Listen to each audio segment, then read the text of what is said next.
Hola a los participantes en el curso monográfico de Mama número 13. Antes de iniciar quisiera agradecer al doctor Roberto Cruz por invitarme a dar esta plática sobre biomarcadores cuantitativos en mastografía contrastada. Mi nombre es Jorge Castillo, soy físico médico del Instituto Nacional de Cancerología. La plática va a abordar tres temas. Primero vamos a hablar del contexto de los biomarcadores, después de su posible aplicación en mastografía contrastada y por último tocaremos los retos y la perspectiva a futuro.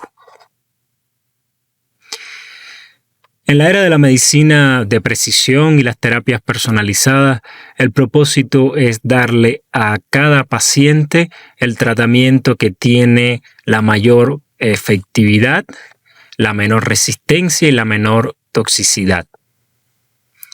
Esto se puede lograr a partir de perfiles moleculares y genéticos. ¿Y qué papel juegan las imágenes en esta era de la medicina de precisión? Hay dos elementos claves que hacen a las imágenes especiales. El primero es que no son invasivas, obtienes información sin necesidad de hacer una intervención. El segundo es que es posible dar información global, en especial de las lesiones y lo que los rodea. Por lo tanto, no son sensibles a los errores de muestreo o al hecho de que la muestra que se utilizó para hacer la evaluación no es representativa de toda la lesión. Esto aunado a que han habido grandes avances tecnológicos alrededor de las imágenes médicas, combinando modalidades e introduciendo metodologías avanzadas de procesamiento.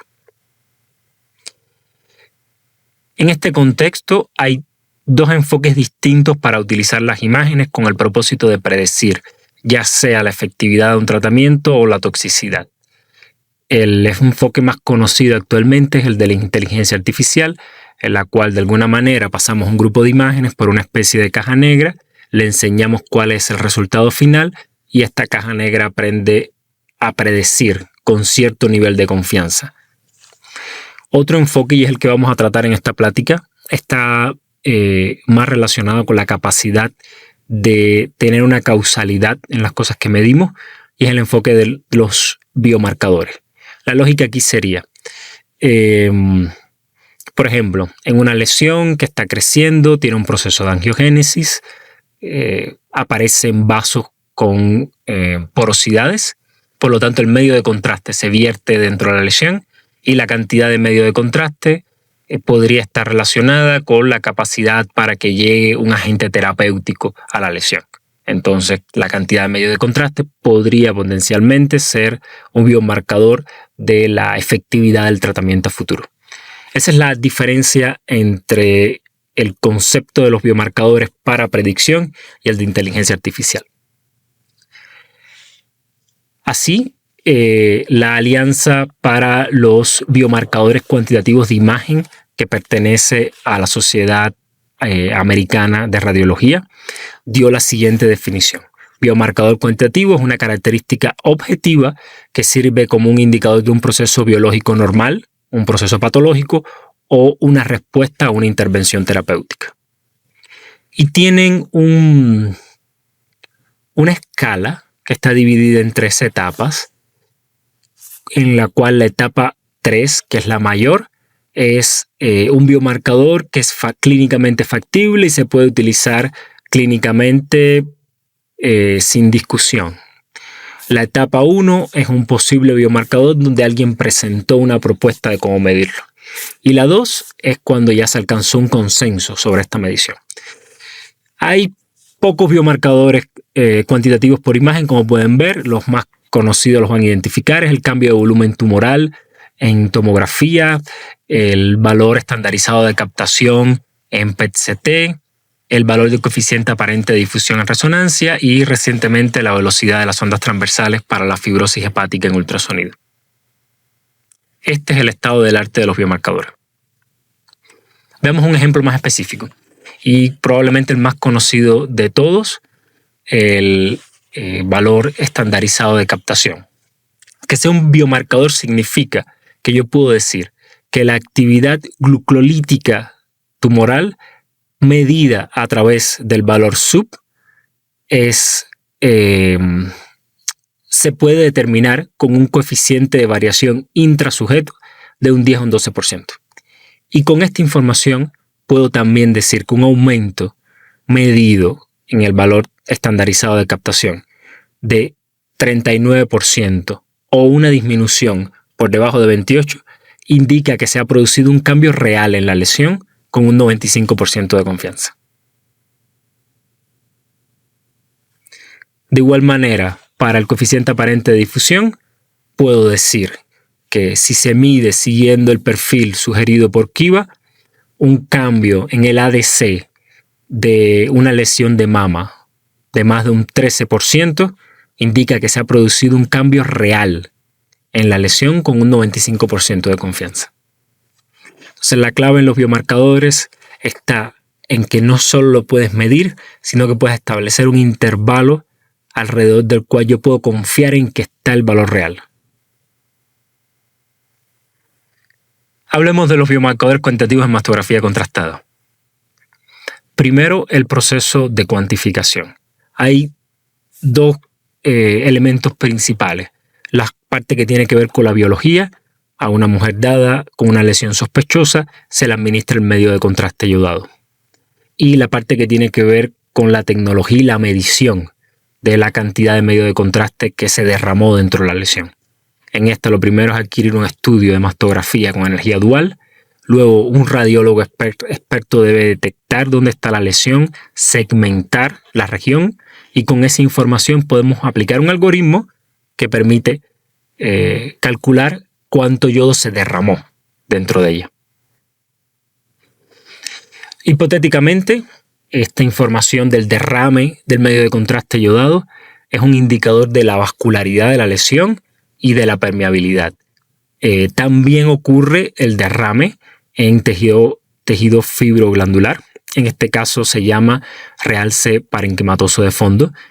Y ambos, ya sea en lesión o en tejido glandular, pueden estar asociados a la capacidad para responder a un tratamiento determinado.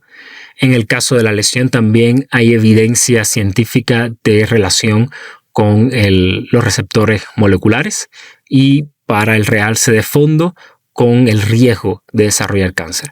Y a la derecha pongo algunos ejemplos de publicaciones relativamente recientes donde se habla de métricas cuantitativas calculadas a partir de la captación del medio de contraste yodado y vinculadas a ya sea a la respuesta o a los receptores hormonales o al riesgo como tal.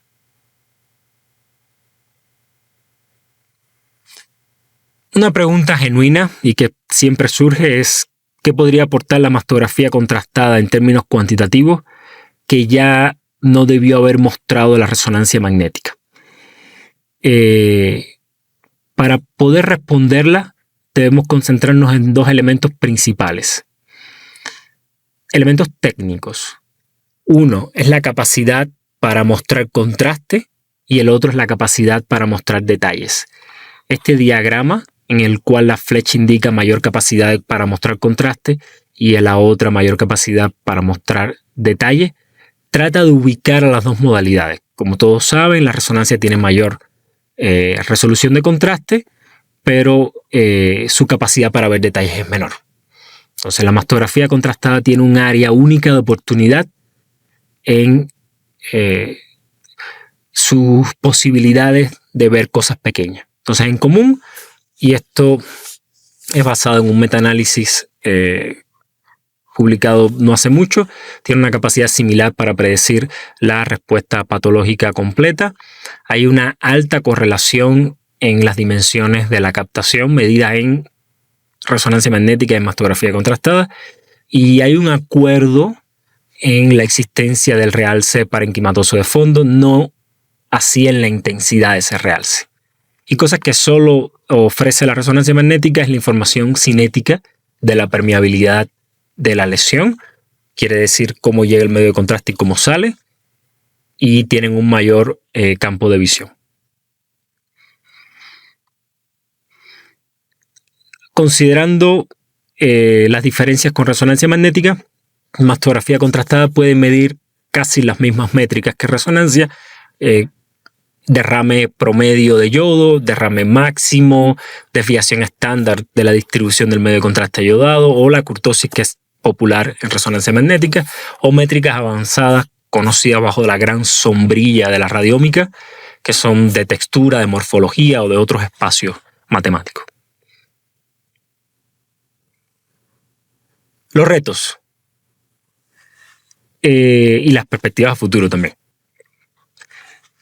Para entender los retos hay que decir algo claro. Los mastógrafos no fueron diseñados con la visión de que fueran equipos de medición precisos y exactos. Esto se refleja en las imágenes que ven los médicos radiólogos, normalmente reconocidas como imágenes procesadas, en comparación con la distribución de la atenuación de los rayos X, que sería como la imagen cuantitativa y comúnmente mostrada como sin procesar. Estas dos son significativamente diferentes. La de la izquierda tiene sentido para los radiólogos, la de la derecha es la que tiene valor físico para hacer cualquier medición. Lo mismo ocurre en las imágenes de mastografía contrastada. La primera es una imagen de baja energía, la segunda es la imagen de incorporación de medio de contraste que se muestra clínicamente para un maniquí que tiene un fondo heterogéneo, que es como una mezcla de tejido fibroglandular y adiposo, y alrededor de estos círculos, que son 100% glandular, hay unos cilindros con medios de contraste de diferentes concentraciones. Entonces, el que menos tiene como 0.2 miligramos por centímetro cuadrado, 0.5, 1 y 2. Como es lógico, más medio de contraste, mayor señal. Ahora, esta es la imagen procesada. La de la derecha, la extremo, sería una imagen con un procesamiento cuantitativo que permite cuantificar, valga la redundancia, cuánto yodo hay. ¿Ven la gran diferencia? Esta tiene sentido físico, esta tiene sentido de visualización. Y lo mismo para una proyección craneocaudal, la adquisición de baja energía, la de energía dual con propósito de interpretación y la que tiene un procesamiento con el objetivo de saber cuánto yodo hay. Ya les hablé de hipotéticamente cómo se sabe cuál es la distribución del medio de contraste con intención de cálculo. Ahora, ¿con qué confianza puedo saber eso? Y de aquí vienen las fuentes de variabilidad. Hay dos grandes. La primera es biológica. A la misma mujer, en las mismas condiciones, se le administra la misma cantidad de medio de contraste y puede cambiar un poco cuánto se derrama dentro de la lesión. Por otro lado,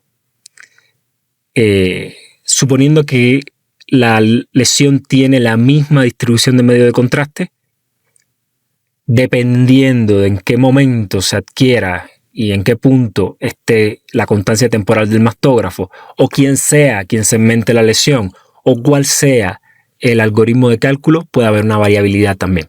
Entonces tenemos estas dos grandes fuentes de variabilidad. En un proyecto de investigación, que era una colaboración entre el Instituto de Física de la UNAM y el Instituto Nacional de Cancerología, la investigadora principal por el área médica fue la doctora Villaseñor, por el área técnica la doctora María Esther Brandán. Evaluaron cuál es la variabilidad en la cuantificación de yodo con el objetivo de que se acercara a ser un biomarcador. Y se siguió una política similar a la de los biomarcadores que ya están establecidos, sobre todo en resonancia, que es la modalidad más cercana. Aquí hay un elemento clave para poder decir que el equipo está funcionando igual hoy que dentro de 6 meses, cuando voy a evaluar una respuesta a tratamiento. Necesito tener métricas cuantitativas que sirvan de evidencia de ese desempeño. Y esas métricas están en los controles rutinarios de calidad. Tienes que venir semanalmente, poner el mismo objeto con las mismas características en el equipo y ver que la respuesta sea similar. Si no, no puedes confiar en que lo que midas dentro de 6 meses es representativo de lo que mediste hoy. Siguiendo esa idea, durante 2 grandes periodos de 2 años, 4 años en total, se midió con un maniquí con captación calibrada de yodo en el mastógrafo y se obtuvo que hay una gran repetibilidad del mastógrafo, a pesar de que no es un instrumento diseñado para hacer mediciones físicas. Solo se notan los 2 grupos de datos. El cambio entre estos 2 grupos fue la intervención, que fue un cambio de detector, pero dentro de cada grupo la repetibilidad fue de 0.2 miligramos por centímetro cuadrado. Eso es muy bueno en realidad. Significa que varía muy poco, producto de la estabilidad del mastógrafo. Por otro lado, lo que se pueden imaginar, la mayor fuente de variabilidad está en la componente humana, que tiene 2 elementos. La primera es la detección de la lesión, el acuerdo en la detección. Si sentamos 4 radiólogos, los 4 están de acuerdo en dónde está la lesión principal, pero hay un mayor desacuerdo sobre cuáles podrían ser los focos satélites de derrame de medio de contraste alrededor de esta lesión. Y entre las lesiones que hay muy buen acuerdo, que son la principal de cada paciente, dependiendo de cómo segmentan, puede cambiar el valor medio de yodo medido o la cantidad máxima o la desviación estándar. Y esta tabla refleja ese ejercicio con 4 radiólogos. La gráfica muestra el acuerdo en detección. Los puntos azules son lesiones con una captación determinada y un tamaño determinado, en los cuales los 4 radiólogos estuvieron de acuerdo que ahí estaba. Los puntos negros son lesiones, como pueden ver, con menor derrame de medio de contraste de yodo y menor tamaño, en las cuales solo un radiólogo dijo: aquí hay medio de contraste. Entonces la capacidad para estar de acuerdo aumenta con qué tan grande es la captación y qué tan grande es la lesión, y esto no debe sorprender a nadie. Con respecto a las métricas cuantitativas, se obtuvo que la incorporación máxima es bastante reproducible en 3 de los 4 radiólogos, y una métrica que es completamente poco reproducible sería la curtosis, por ejemplo. Entonces, ¿qué podemos concluir de este análisis? Que en el INCAN, con las condiciones que tenemos, haciendo los controles de calidad en ese mismo equipo, podemos estimar la concentración promedio de yodo con un coeficiente de variación intrasujeto de 0.3 miligramos por centímetro cuadrado. Quiere decir que si es el mismo radiólogo segmentando, yo puedo confiar en que la variabilidad del sistema de medición más la segmentación del radiólogo es alrededor de 0.3. Entonces, si cambia el doble, 0.6, hubo un cambio significativo. ¿Qué viene después? Bueno, el siguiente paso es ver qué utilidad tiene esta medición, esta captación ya estandarizada del medio de contraste para evaluar la respuesta a un tratamiento, como puede ser una quimioterapia adyuvante. A continuación le pongo algunos ejemplos. Este es un carcinoma mixto, ductal y lobulillar infiltrante, triple negativo, la proyección craneocaudal y la MLO, con los valores máximos y medios de derrame de medio de contraste. Aquí ven que están alrededor de 4.5 para el máximo, 1.5 para la media. Otro ejemplo es un carcinoma ductal infiltrante, también triple negativo, donde el máximo está alrededor de 3 en la CC y en la MLO. En resumen, los biomarcadores de imagen en mastografía contrastada. Actualmente existen perfiles de Kiva, que es la alianza para los biomarcadores cuantitativos de imagen de la RCNA. Existen para el SUB, para el ADC y para el volumen tumoral, medido en tomografía. 2. La captación de contraste en mastografía contrastada se puede medir con la precisión suficiente para que tenga potencial como biomarcador de imagen. Y en general, los biomarcadores en mastografías contrastadas se encuentran en una etapa 0, inicial, en la que tienen potencial para ser estandarizados, pero en los cuales todavía no hay un consenso sobre cómo se debe medir, cuál es la variabilidad con la que se obtiene. Bueno, aquí concluye la plática y les agradezco mucho su tiempo.